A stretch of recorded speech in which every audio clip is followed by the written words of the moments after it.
Berlin, Berlin. Just go to bluebirdlinens.com. That's bluebirdlinens.com.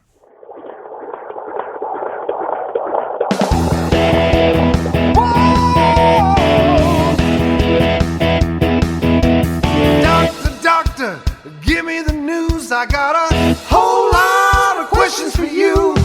This kid's gonna test my will. I got a lot to learn and my baby's due.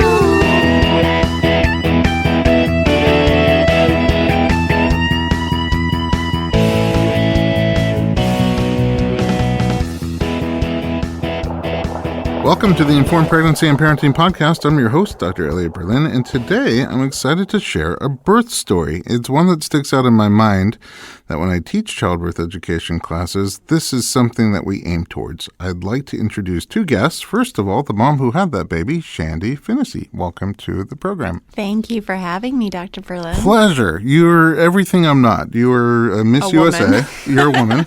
Which I'm not, I've thought about, but I'm not a woman. You're Miss USA. You were on Dancing with the Stars.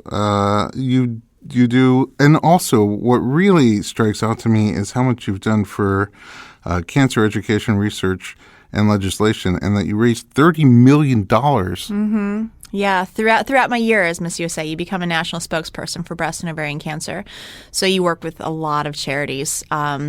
And help do tons of fundraisers, and that's what you do for the whole year, is champion that cause. I wish you were doing something more meaningful with your time. And then also, right? Yeah. You published a book, a children's book, The Fur Tales. Yeah. How'd that come to be? Long story short, in college, I had my undergraduate degree in psychology, and I was interning with people with mental retardation and Down syndrome, and I saw how there was such a stigma there, and so I started working on inclusion programs of people who have specifically mental retardation and Down syndrome, but it was all mental disabilities. And when I would talk with younger kids, it was hard for them to really understand what I was talking about, so I needed a visual tool. And there's a lot of books that have come out. Maria Shriver wrote one called What's Wrong with Timmy, but it was more geared toward older kids, and I needed something that was really simple. So it's a story about rabbits, and they all have strengths and weaknesses, and one of them finds himself in the trap, and they all have to use their strengths, and they're all different, in order to free him from the trap. And then we go around, we talk about, like, what are your strengths and weaknesses, and how it doesn't make anyone better than anyone else, it just makes us different. Oh, wow. So it had a purpose of it being an educational tool. And it was able to be integrated into the Girl Scout Council of Greater St. Louis, their disability program. So it ended up doing what I wanted it to do. That's really special. Yeah, thank you. And it's hard. It's a lot of work to write a book. And I mean, a children's book. It's like I think a children's book is pages. sometimes even harder because you have to get down to the level, and you have to say a lot without a lot of words. This is true, but I think I'm very childlike at times, and so it kind of helps. In here also with us today is Nina Phelan. She's a certified hypnobirth childbirth educator, birth doula, certified lactation educator, prenatal yoga teacher, Reiki, energy healer, and a sacred pregnancy and sacred postpartum mother roasting facilitator and a mindfulness coach. All that in one breath. .com, all wrapped up in one neat little package. Thanks for being here today. Thanks for having me, Elliot. I've wanted to have you for lots of different reasons because you clearly have a lot to offer our audience, and with all your training and all your education and all that you do here locally in the childbirth community. But also you were an integral part of Shandy's birth team. You were her doula. And more. You did more. Let's talk about that birth and why it was so special to me, and hopefully to you too. I'm just giving it to you from my perspective. I met you sort of towards the end of the pregnancy, and your little guy was breech. Did we? I think when I came to you, I don't think we knew he was breech at that point. Oh, maybe we did. I think we did actually, because I did a home birth, and my backup OB was Dr. Mike, I think his name was. He was the Kardashian OB. Oh, Dr. Paul. I'm just saying. Yeah. Crane. Paul, Dr. yeah. Paul Crane. Oh, it isn't even Mike. There you go. And we found out that he was breached, and even the midwife hadn't caught that. We thought he was in the perfect position, and Dr. Crane was amazing at saying, here's your options, and I was doing handstands. I was doing all of these crazy things, and he said, Dr. Berlin is kind of the guy. Go to him. I think that's how I first found you. Yeah, and so in our practice, we don't try to like physically turn a baby. What we're doing is we're trying to improve your musculoskeletal function around your low backs and your hips and your pelvis to make sure that there's not restriction coming from there that also restricts the baby's ability to move inside you. Mm-hmm. And so, long story short, your baby did flip over, and you got back on track with your home birth. Why did you want home birth in the first place? Well, in a nutshell, I try to live a holistic life. I try not to put too many things that interfere with my natural body's way of dealing with things. And then a number of years ago, I was introduced to, everyone knows Ricky Lake and the business of being born. Bob. And I was just dead set on home birth. I also... After seeing that? Yes. Okay. And I grew up with 3 older brothers, and so I kind of like challenging myself and seeing my own strength through crazy, challenging situations I put myself in. And so I knew that I wanted the home birth, and it was actually newly into dating who now is my husband. And we were talking about, do you want to have kids someday? And I said, well, I'm planning on doing a home birth. And he was like, that is the most dangerous thing. You need to have a doctor and an epidural. And I remember, and we were newly dating, and I was like, well, let's watch this documentary. And we put it on, and he was silent the whole time, and it ended. And he's like, you are never having a hospital birth. You're doing a home birth. And so I just became, I think knowledge is empowerment, and I just became really educated on all the options that are out there, because I also didn't want to be in a situation where I did have to go to the hospital and then words were being thrown at me that I didn't know what they meant, and you creates a state of fear, and you're just looking at whoever's looking at you in the face and going, yes, do whatever you have to do. I wanted to be informed. Because you guys did that before you were pregnant, before you were even ready to have kids. Before we'd even had sex. Okay. we watched The Business of Being Born. That's planning ahead. I always tell my patients you should plan a little bit, give yourself some time. But I'm a planner. Clearly. But I want to, how did you become an all-in-one birth guru? Well, I don't know if I'm a birth guru. Well, you are. That's the reputation around town. Oh, well, thank you, Elliot. This is a path that was never predicted. A little piece of trivia, like Shandy was Miss USA, I, once upon a time, was Miss Canada. Oh, really? A long time ago, yes. You're surrounded by royalty. I know. I once ate at a hot dog eating contest. So there. Did you really? Yes, I And did. did you win? I won. I won a hot dog eating contest in Canada. How many did you eat? I don't remember. I was like a little kid. I was a big kid, but I was a young kid eating a lot of hot dogs. There was a camp marathon, and then we had like little eating contests like that. I came in second to last in the marathon, but number 1 in the hot dog eating. That's amazing. So everybody has their Are strength. hot dogs kosher? Kosher hot dogs are kosher. Kosher hot dogs, yes. Yeah. Yes. I never thought to use my crown to raise money for cancer research, but Well, now you it's could. never too late. Dig that thing out. So I got Miss USA and Miss Canada. I got Miss North America surrounding There you me. go. There you go. I was an actress. I moved to LA for acting for my career. And I was having a little bit of a slump. And there was a yoga teacher training being offered that year at Golden Bridge. So I said, you know what? I'm not going to be a teacher. I'm just going to take this training. Took the training. Halfway through the course, they were offering prenatal yoga teacher training. I'm like, I'm not going to be teaching. I don't know why I'm doing this. I'm just going to take it. You took the prenatal class. And it changed my life. Did you take the class after you'd already had a baby or before? No, this is before. Really? And I was very afraid of having a child. My husband and I have been together for 20 years. So at this point in time, we were married, and he wanted to have children right away. And I was afraid. I wasn't afraid of being pregnant or giving birth. I was afraid that I'd have a child who was like me. And this training was just so all-encompassing. It released all this fear. It made me embrace wanting to become pregnant. And as soon as I finished the training, they offered me a job. So I started teaching prenatal yoga at Golden Bridge, Gurmukh, and like all these all the people. energy, Yes. the giants. And then people started asking me to be their doula. I wasn't a doula at the time.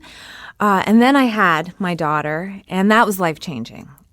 And so then I took doula certification, and one of my clients— It's interesting. You said it was life-changing, but it was the thing you were most afraid of. Yes. But it turned out to be something that was totally opposite of that. Isn't it unbelievable? And, I always believe like everything just happens for a reason. I had witnessed about a year prior to taking the teacher training, a woman, get this, giving birth at a gas station. What? I walked into the gas station to pay for my gas, and there's this woman, her back is towards me, and there's this man facing her, and he's yelling, and the door's closed. I'm like, oh my gosh, what's happening here? The woman dropped her pants, the man reached down, and the woman squatted, and this baby was born, and this gentleman just received the baby before the baby hit the floor. Oh my goodness. I don't even use the bathroom at the gas station. I know. When you walk in to pay. Wow. And I was like, why am I witnessing this? It really freaked me out. And I think it was a sign. Yeah. Oh, yeah. Wow. And now No that baby's kidding. name is Shell. That's amazing. Yikes. And so it just grew one It thing just into grew. another. It just very organically. And, the whole foundation, I guess, of my work is the hypnobirthing.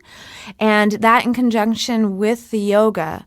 Hypnobirthing came to me because I had a client who was taking a class from Alicia Tamburi. And I'm like, oh, okay, I'll sit in on this. And it was everything that I believed in birth, that a woman's body is designed to give birth easily and naturally if she can relax her mind and allow her body to do what it's designed to do. And so from there, I think just my practice grew, and it wasn't like I was working towards anything. It just has It naturally blossomed. yeah. How did you guys meet? I decided to start taking prenatal yoga classes because, again, I was just doing everything I could in my power to get my mind and body where it should be, and took one of her classes. And I mean, you can tell right now her energy is just so positive. You speak with a smile. And you can hear it, but if your listeners were actually seeing You her, can probably she just, feel it. Yeah, you can feel it, and you can definitely see it. And the warmth that was there was just contagious. And then finding out that she was a doula, and it felt like the right fit. And so I kept taking her prenatal yoga classes. And then as we got closer, we talked about her being a doula, and therefore, and the energy, the things that she did were so great. And I recommend her to so many people because, you're a woman, so you just get it. But little things that she would do, and like little shaking of the hips, and little things that would take a rush that was like an 8 or a 9 and bring it down to like a 6 or a 7. Like it was much more manageable. So it's just, again, being in the right place at the right time, like being in the gas station and seeing the birth. I think that just being in that yoga class opened me up to that. Having you there at our birth. So. It's. I feel very lucky because I trained as a doula, but also I do body work. And so oftentimes I'm at a birth where I'm doing body work and there is a doula, and I get to learn and just watch and observe how she helps that laboring mom feel safe and comfortable and confident and energetic. And it's one of the things, the energy between the two of you guys was something that is part of why that birth was so special for me. But it was also, the other thing is like the birth team. And I guess we'll talk about your birth pretty soon, but who ends up coming to a birth, I think, makes a huge difference. And sometimes you're there and you're just like, that's an interesting choice for who's in the room here right now. And sometimes it's not until everybody goes away that mom can just relax and the baby comes out. And you're like, well, that could have happened 11 hours ago. But I sort of feel like at your birth, like everybody just had like it was a puzzle with all the right pieces. And again, this is my interpretation for what I observed. You're the one who actually had the baby. So again, a lot of it I think takes visualization and mental planning ahead of time. I had mentally planned out that birth for months ahead of time, and all of the elements that went into play. So it was just sort of reliving what I'd already created. What did you do? I know you watched The Business is Born on like your first date, but what else Yeah. did you? A lot of reading. Like Ina May Gaskin became like my guru. I just couldn't get enough of her knowledge. But another thing that was really important was, and I got a lot actually from Nina's prenatal yoga classes, were words or phrases that I really connected to. And one was surrender. She kept saying, and little things that I would connect to, I wrote down on a vision board. So they were words that I could really connect to and make my body react, or phrases. Another one said that 350,000 births happen every day. And At the same time. yeah. At the and same so time. to think of that and to realize, okay, I'm in a home that's air conditioned with running water and with food. There are some people who are in a frozen tundra or hunched over next to a cactus in the desert, like all these horrible Or situations. in the backseat of a car at a gas station. Exactly. So there's all these other places that were so less desirable, and all these births are happening every single day. So if I can have all of these luxuries of our first world and give birth, then I'm not in such a bad place. Little things like that. And then reminders to pee. Like you want to have an empty bladder. And so every time I would have a break, it was like, okay, go pee. It was reminders that were on that vision board. So that vision board, and I didn't realize it, but Nina was telling me a lot of the stuff on my vision board because it was after the birth. I was like, you were saying some great stuff I was connecting to. She was like, I was just reading your board. And can I tell you, Shandy, I use you as an example in a lot of my childbirth classes. So one of the premises of hypnobirthing is to create affirmations or birth mantras, because the body is a robot of the mind. So if the mind is saying, I'm afraid, the body is going to respond by tightening. And when you're tightening, you're holding in your baby. And so we talked about creating affirmations. And, I suggest this to all my clients. I come to Shandy's home the day of the birth, and, I'm doing the things I normally do, massaging you, saying the words that I say, but then I look up and I see her beautiful vision board. It's right there, yeah. And I start saying her words. And I say this in my class. I suggest to everybody to create a vision board. Because the minute I started saying your words, I felt her body soften beneath my hands. And it was so palpable that your husband, who was up by your head at that point in time, he noticed your face started softening. And I think he even started saying your words from the vision board. Yeah, because what's interesting is, partially him just being a man, he was saying things that I'm sure he thought were so helpful. He was saying, rise above it, babe, rise above it during a contraction. And that's the last thing I wanted, was to rise above it. I was wanting to get down in it. Sink into and so it. one of the phrases I have down is loose and limp. And so he was saying all these things, and I'm looking at him like, sure, babe. But I'm like blocking it out like, Nina, feed me. What are you telling me? Because those words are what I connected to for 6 or 7 months of the pregnancy. And so I needed to hear those words and phrases to remind me of that state of mind that I was in during all of that mental prep. I do remember also, because I had never been in your home before, walking around, and it just felt like a little sanctuary. There was just, in addition to that vision board, there were just little phrases and statements and All over. I had them taped to the wall. yeah, just everywhere you go. And I was like, oh, that's interesting. Like that helps me. I did. And another thing is I had, which I think a lot of women create a playlist of music, but I listened to it a lot at times in my life, or times in my day when I could be really relaxed and focus on how that day is going to go. And I would allow myself to experience all the emotions that I thought I might experience during labor. So I would allow myself to get the anxiety and the nerves, and I would allow myself to feel what I thought I would actually feel during labor. And then I would work through it and breathe through it and find a way. And I think that's so important, to rather than just plan out what your day is going to look like, to really allow yourself to emotionally feel what it might be like. You did simulations. It sounds like I did. And your music was also kind of amazing. I don't know. It's not music that I've heard before for the most Well, part. a lot of the songs came from my prenatal yoga class. That's what it sounded like. I would connect to a few of the songs and the lyrics or whatnot. And what's interesting is a song that played often during my labor. After my son was 4 or 5 months old, I happened to put it back on again, and it is the most calming song for him. So if he ever was super fussy or anything, I'd put it on, and he would just sort of, as though his soul remembered it of being born. It's really interesting. It still sticks out of my mind, that music. And it's also by design very repetitive and mantra filled and just calming, overall calming. So take us through who was on your birth team and what role each one of those people had in your mind when you were setting it up. Right. Well, first it was my husband, and we had done hypno babies, which is very similar to hypnobirthing classes, and he was just sort of in the mindset of what's going to happen, what my body's going to go through, words that he has to use. Don't say contraction, and because that's a negative word. Say a rush, and different words to remind me of. And I went over my vision board many, many times with him.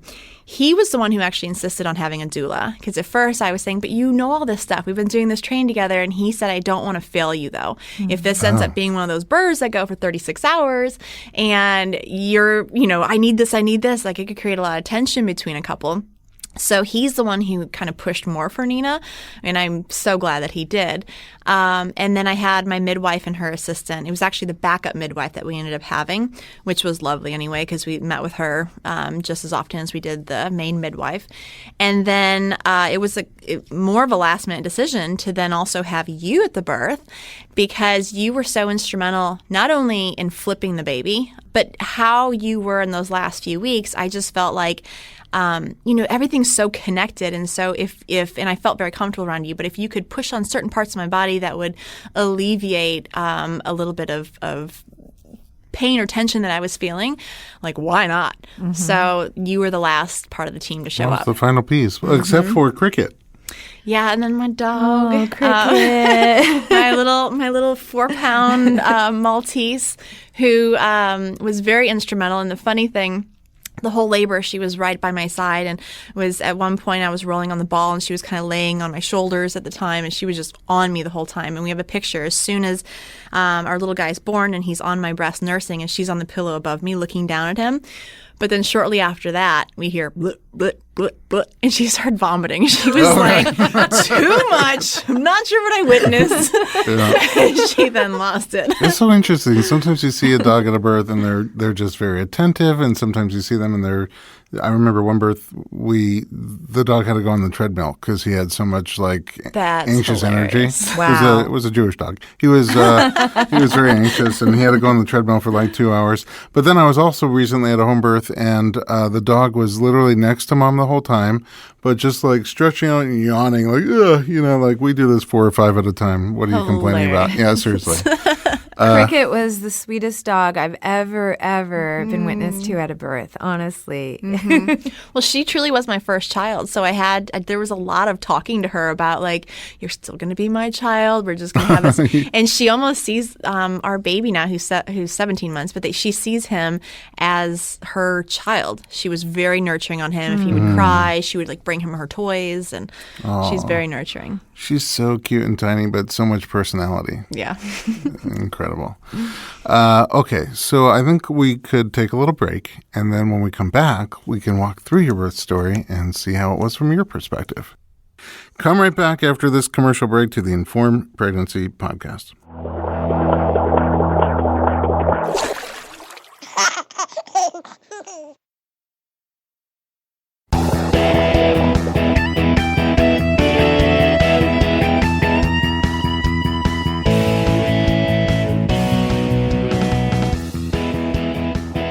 Welcome back to the Informed Pregnancy and Parenting Podcast. I'm your host, Dr. Elliot Berlin, and we're continuing our discussion with Miss USA, Shandy Finnessy, and Miss Canada, Nina Phelan, and somehow me, about Shandy's birth. So how did it start? How did labor start for you? Well, it was a Friday, and for about 2 to 3 weeks before that, I was inserting evening primrose vaginally every morning and night to help soften the cervix.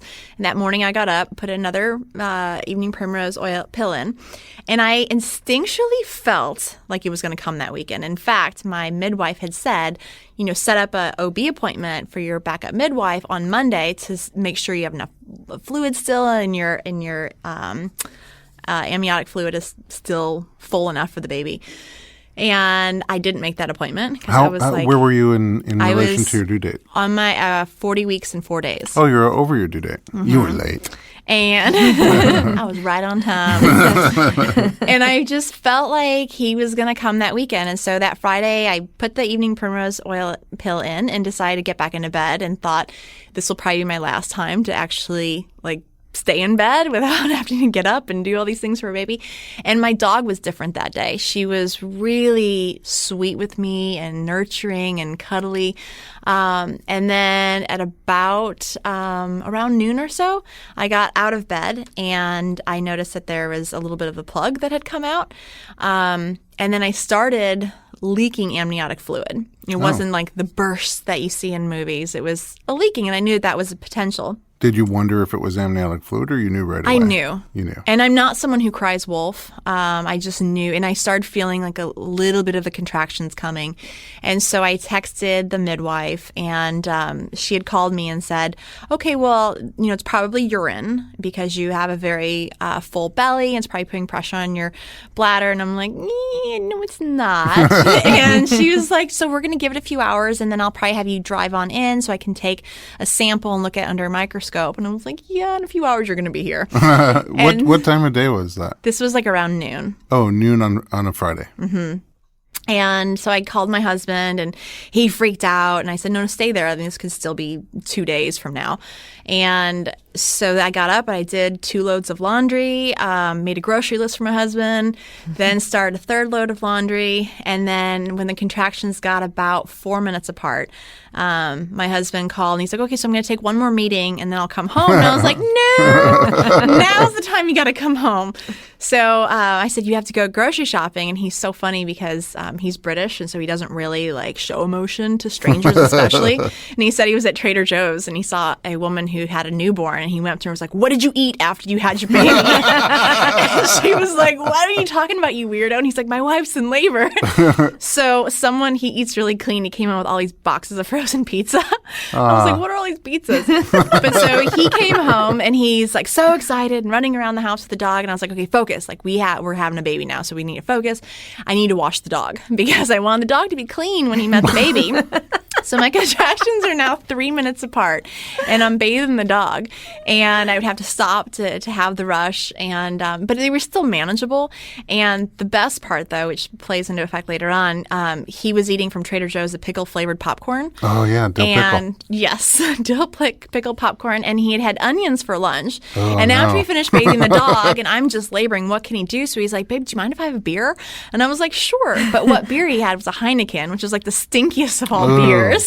So for the men listening, yes. have a mint. Have something. Don't have minty dill, tea. onion, and Heineken because then I'm in a rush. And he's like, baby, you can do it. And my face. And after I got through it, I'm like, you need to find a damn piece of gum or something. We never cover that in childbirth education classes. Mints are important. Yes, You want good mints are smells important. happening. Sponsors by A little deodorant as well. Just, Your senses are strong. Yeah. So It's crazy to me, though, that you're like, oh, yeah, here's your shopping list. You got to go shopping, and I got to bathe the dog. Because my wife, when we started our first labor, and I think the contractions were like 7 minutes apart, a big light bulb went off in my head. I was like, wait a second, I was supposed to put up shelves. So I was like, I got to run out to Home Depot. She's like, you're not going anywhere. You're not going anywhere for quite a while. That's yeah, amazing. But you were getting all this stuff done. Well, I also, though, was of the mindset that I remember telling my midwife, look, if something happens and there's like a natural disaster the day of my birth and like earthquake or something and you can't get to me, that's fine. Like I'm totally able and willing. I got this? Yeah, like I've read enough stuff and watched. I was like, I can birth yeah? my baby. Like I don't know. I thought it was going to be like in the woods, like biting the umbilical cord or something. I didn't know it wasn't going that far. But so we kept timing it. I was 3 minutes apart. We called Nina, who was first to arrive, our doula, and when she arrived, it went to 10 minutes apart, which I knew that when someone new enters the room, it can affect and slow for a second or stall your labor until you get comfortable again, it goes back. But I was so afraid of like, I didn't lie. Like it wasn't 3 minutes. And then it kept going and progressing. And then the midwife and her assistant showed up. And again, it went to 10 minutes. Oh, interesting. Really? Every time new people came. When new people, which is why a lot of times hospital births will last longer because every time a new nurse comes on staff or a new intern walks in the room, it's Or just the guy something who new in the environment. Counts how many gloves there are in this room, you know. They count the gloves? I mean, stock people come in sometimes. Oh, Yeah. wow.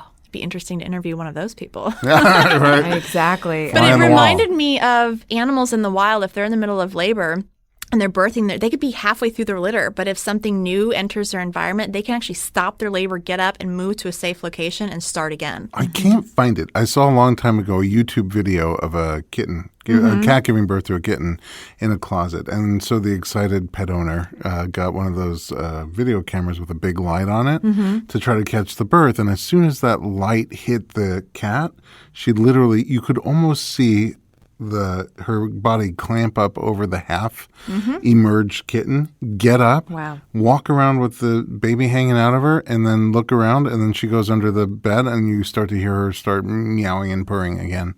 Our and bodies can finish do with the that. birth. Yeah. And so even though I knew and trusted Nina and my midwife, every time someone new would come, everything would change. And then you'd have to get comfortable again and go back into it. So then, Where did you feel your contractions? Were they all in the front and the back? I Your thankfully did surges. not They weren't have... even contractions. They were surges. Exactly. Yeah. I thankfully did not have the back labor. Okay. I've heard horror stories about that.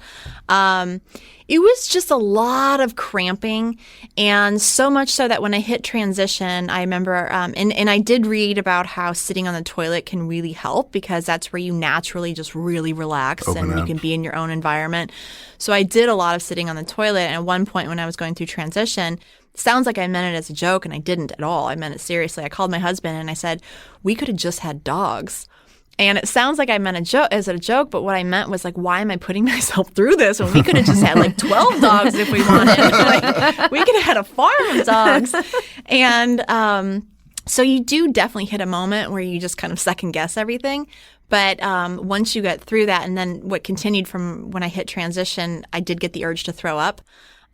Because that was kind of also comical. I was on all fours in my bedroom, which was carpeted. It was the only room that was really carpeted. And I didn't want to throw up on the carpet. And so I turned to my husband after the rush and I said, I'm going to throw up. Go get me something. And he takes off running. And it feels like he's gone forever.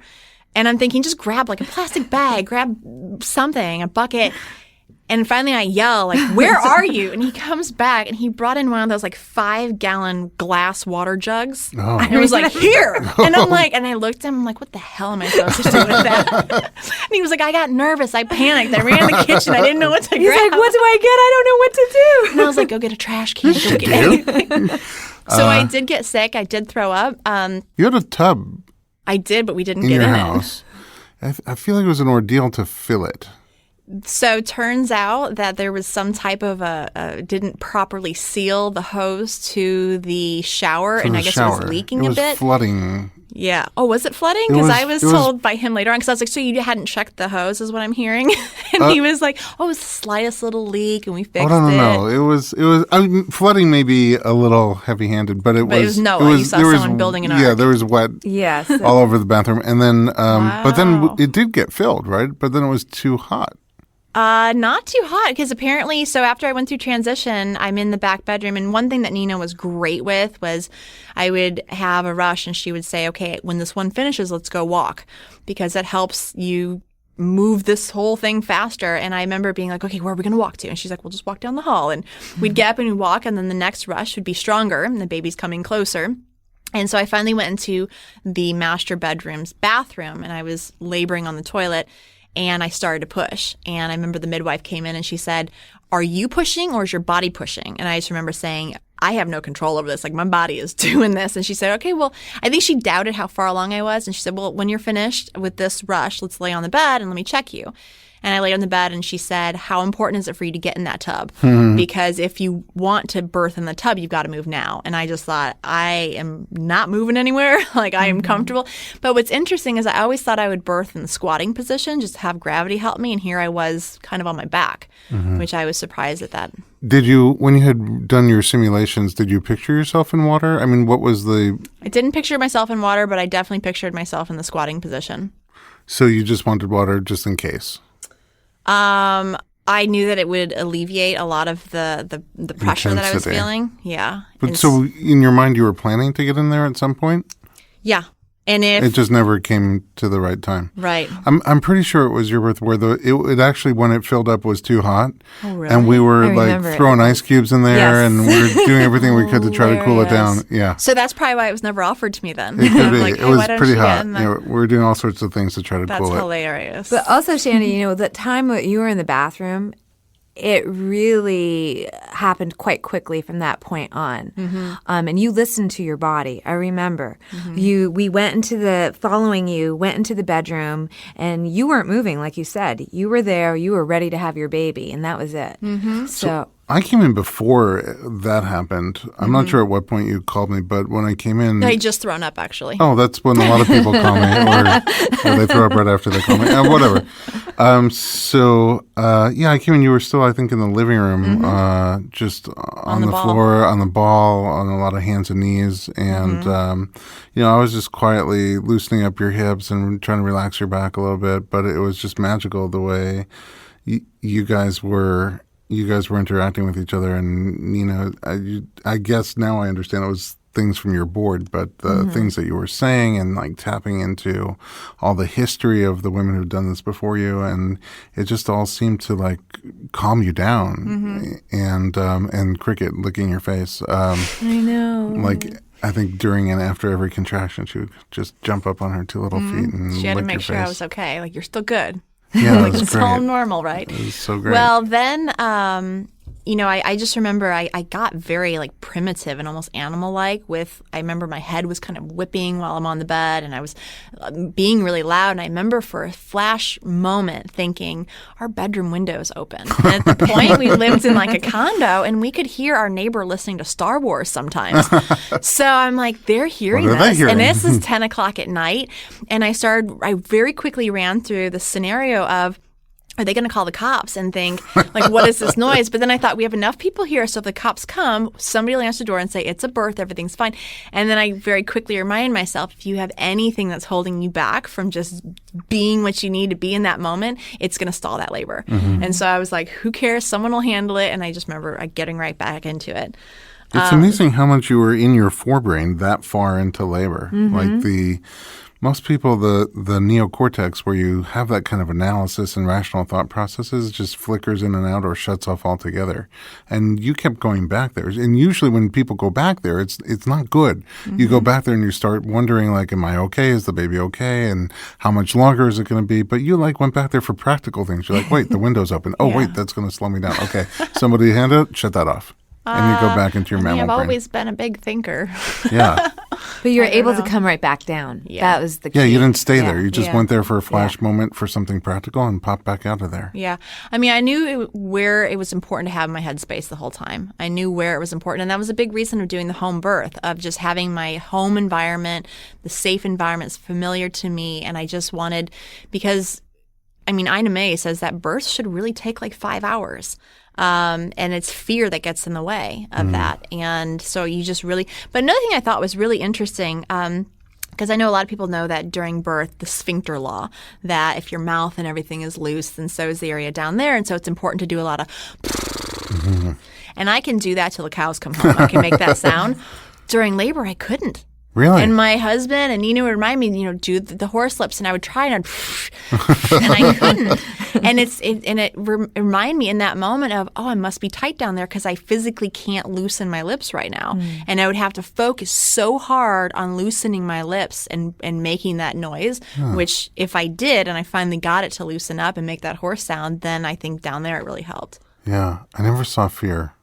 Yeah. I never had any fear. Never saw I fear. never had any fear. I really just believed like everything was going to happen the way it's supposed to happen. I remember having many conversations with the baby ahead of time saying, I'm going to trust you that you're going to do what you need to do to get out, and you need to trust me that I'm going to do what I need to do to get you out, and we're going to work together in this.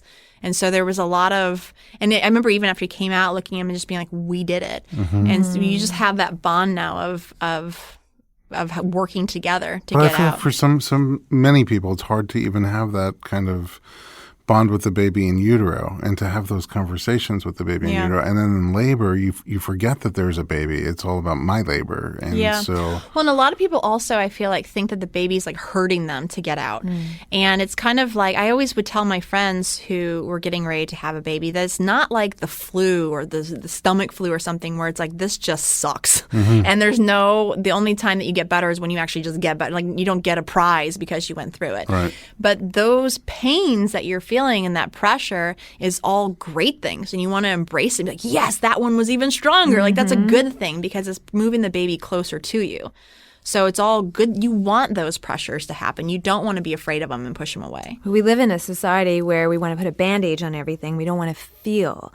And this is one opportunity that if we allow ourselves to feel, we are co-creating this experience with the baby. And it's not something that's happening to you. This is something that's happening with you, right? And I think there's a big difference. Such a good point. Yeah. And another thing is during our prenatal yoga classes, Nina would do these keep-ups is what she'd call it. And it's just like a simple move that if you do it a bazillion times, your muscles like strained and you're exhausted. And she'd have you do that to kind of put your mind in the space of labor of I have to get through this rush. It's going to be a minute and a half long, so I'm going to do this, and it's going to get to the point where it's I want to stop, but it's only a minute and a half. And when you stop, you stop. And that pain is only there for that moment, and when it's gone, it's gone. And so she would do these, and I would have moments in class where I'm like, I can't do it anymore. And then you get through it, and you realize that is of the past. The pain is no longer there, and so that really helped with labor as well. Yeah. I mean, they say labor is a minute or a minute and a half at a time, and that's it. Don't think about labor as being 5 hours or 10 hours or 20 hours. Just get through that 1 minute, minute and a half. Again and again. Again and again. Until there's and then it's over. It's over. Take that space, do that reset button, have your hydration, breathe, connect, and then allow that next wave to come over you. And it really is the most present that you'll ever be. And then another thing, because I'm a firm believer in orgasmic births, and because the baby is coming through an area, there's a way that it can be a pleasurable experience. And I read many stories on it. There's a great book called Orgasmic Birth that just talks about one story after the next of these joyful, pleasurable experiences. And I do have to say that the actual act of pushing my baby out, there was not an ounce of pain in pushing the baby out. Yeah, there didn't seem to be. Yeah. Because you were talking, so you got out of the bathroom and then ended up on your bed for pushing. Yes. So on my left was my husband, and he was really good at tracking my contractions, and he would say, okay, babe, you got 10 seconds till the next one comes. And I'd be like, okay, give me your hands. And I would get in my position with his hands and holding them. And turns out, I guess I squeezed his hand so hard that his thumb was bruised the next day. Okay. So You're pretty I have strong, a strong though. grip. And I had my left foot really planted into my midwife's thigh, and my right foot was perfectly planted on your stomach. Yeah. Because the one line that was the best, because I was and I've got long monkey toes, like I can actually play the piano with my toes. Oh, wow. Yeah, I'm very That's talented with my talent. toes. And like I was grabbing onto you for dear life, and you were going nowhere. But the best line was after everything was over and the baby was out. And you came in to say goodbye, and you said in your calm voice, like, thank you for letting me be part of this beautiful birth. And you went to leave, and you said, and by the way, I have to say, you have incredibly strong toes. Oh, yes, you did. That was like the best moment, and I have that written in my baby's journal. So but I had my feet planted, and I just, and you do get the sensation of the ring of fire when the baby's coming out, which is such a beautiful way of your body telling you, okay, ease up a little bit. And so I would, as the baby would come out, I'd ease up a bit, and I would feel him go back in. And then I'd push again and feel him come out a little bit more. And then the midwife said, on this next push, try to hold him once you have the contraction, hold him in that position out for a few extra seconds, just to stretch the area out a little more. And because I had been doing all the evening primrose oil for the 2 or 3 weeks leading up to it, after he came out, I hadn't torn at all. Everything was neat and tidy down there, which was that was one thing that I feared. All of the invasions, I feared the cutting and all of that might happen. We didn't have to have any of that happen. I also, something that also struck me from your birth is that I don't remember her really coaching you on pushing at all. When you felt like the urge to push, you just sort of did it. You found your own position. Nobody told you what position to get into. There was no, I don't remember really any counting, where, at the hospital birth, I mean, you've been to many of them where it's just like there's a whole team of like coaches for the push. And it's like push, recycle your, okay, keep pushing, push. There was none of that. It was just like you knew what to do. Well, if you're going number 2, and if there's a number 2 expert in the bathroom with you and he's telling you, okay, push. Like sometimes your body's like, I actually need to ease off for a second on this one and like hold it in for a second and then go. Like your body knows what it's supposed to do when it's pushing things out. So I just really trusted that. But the funny thing is the midwife, we had the backup midwife, she was very soft-spoken. Yes. And I was so loud and primitive. But there are moments I'm in a contraction, I'm pushing and I'm loud. And then she would say something and I would actually stop my contraction and be like, what was that? What did you say? And she'd be like, oh, I'm just saying you're doing a good job. I'm like, okay, so I'm just going to go back to pushing then? Thanks. Yeah. Like, speak up. Be my cheerleader here. And again, Cricket was like on the bed there with you on the other side, just sniffing Making and sure it's all licking good. and making sure everything was okay. It was just, the lack of coaching, the lack of anybody sort of giving you instructions on what to do and you just doing your own thing. And there was total patience. Everybody in the room was super, nobody was in a rush to go anywhere. Yeah. And then the only thing that I wish that we would have done, which I hope we'll do for our next baby, is the burning of the umbilical cord. And the reason I wanted to do that is there's a lot of cultures that believe that by cutting it, you're sending this like sharp energy into this life force. And the fact that the husband does it or the man usually does, and it's this psychological, like the husband is separating you from your mother. And there's a belief that by burning it instead, you're putting all this warm energy in through the umbilical cord and it warms the baby and it's more of a loving way and that sort of thing. So there's this beautiful book that Nina actually had told me about called Placenta, the Forgotten Chakra. And they believe that the placenta is the extra chakra because it's the only organ that we grow for a purpose of protecting this life. And it's like a guardian angel. And when it's done with its purpose, then it sheds itself, which is another reason why we honored that placenta and nourished my body and my baby by consuming the placenta raw over 5 days, which a lot of people thought was crazy to do. But when you consume it raw, are you just eating a chunk of placenta? We bite it right chew it in down? half, like bubble gum. We would take little chunks, tiny chunks, and twice a day we'd put it in smoothies with a lot of berries and yogurt and coconut milk. So it tastes better than the smoothies I make nowadays because you couldn't taste anything. And it's insane the amount of energy it would give you. So much so that my midwife said, don't have it after 3 o'clock in the afternoon because you'll be up all night.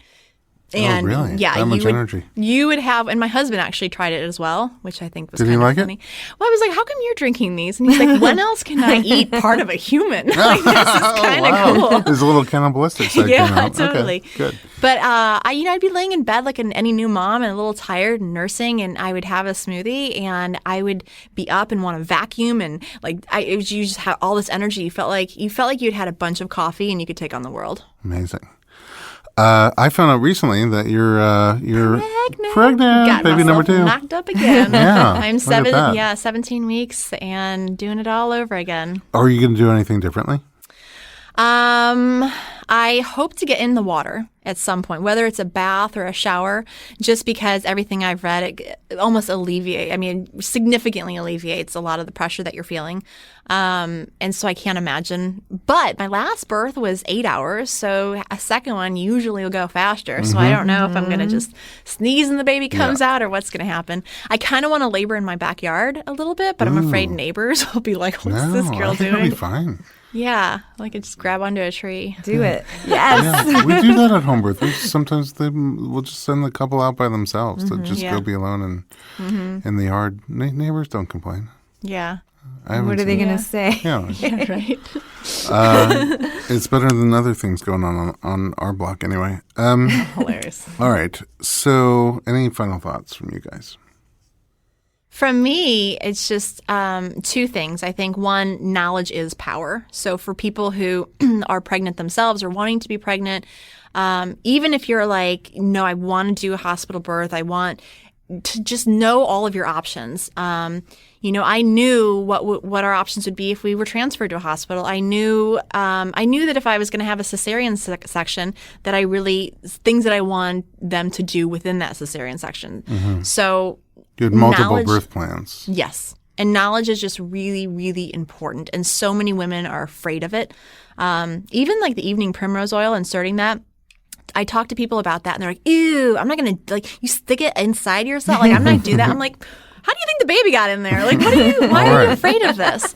So I think knowledge is empowerment, but also the other point of advice is to trust yourself, trust your body. And I just kept thinking, like, my bones are bones of my ancient ancestors. I have all of their DNA in me. My body knows how to get a baby out. My body's not going to create a baby too big to get out. How would that serve us as humans? We wouldn't exist if our bodies did that. And so to just really trust my body, trust my baby, and to realize that my baby's not this immature organism, that he is far wiser than I ever could be because he's the next generation. And so to give him that respect even as an infant. Beautiful. That is beautiful. You know, I have to say, Shandy, that you really showed up for yourself, through your pregnancy. When I met you, like, I don't know, maybe you were 6 months pregnant, 7 months, probably 6 months pregnant. And not just the books you were reading and the movies that you were watching, but just the way you were so present with your heart and with your baby through your pregnancy. You showed up for yourself and you trusted yourself in those moments of labor. And that is beautiful. And, if we can all just even do that a little bit, just trust ourselves, trust our babies, and allow it to be instinctual. It's not somebody else telling us what to do, like you were saying about the pushing. Allow ourselves just to feel what it feels like and go from there without fear. So you did the work. It takes work. That's actually I love how you said allow yourself to feel it, because so many people are afraid of feeling it. And they automatically, as soon as they can get the option of the epidural, they want the epidural. But how cool that, like, I even think this sounds a little sadistic, but like death, we'll only experience that once. So instead of just like, okay, like I was shot, like I just want to die right now, like experience, that's really psycho right now. Yeah, okay. But to really experience, and so I just remember pushing him out and being like, I want to feel this. I remember feeling his head come out, and I remember thinking, okay, the next push, the whole baby will come out. And I can still remember how it felt to have his shoulders and his arms and then his hips. I felt everything. I felt his feet come out. And I just really wanted to like be in that moment so I could remember what that all felt like. Does he have strong toes? He will. We're in training right now. We're in full toe you training. got your toes or Ben's toes? All right, guys, thank you so much for being here and sharing your story. I feel the energy right now, actually. Yeah, it's because you ate that like placenta. I didn't tell it. you, but that smoothie I gave you is actually placenta. Oh, you're kidding me. Yum. It's delicious. At home, thanks for listening to the Informed Pregnancy Podcast. If you have a topic you'd like to discuss, send us your suggestions to info@informedpregnancy.com and visit us online for lots more pregnancy and parenting media at informedpregnancy.com.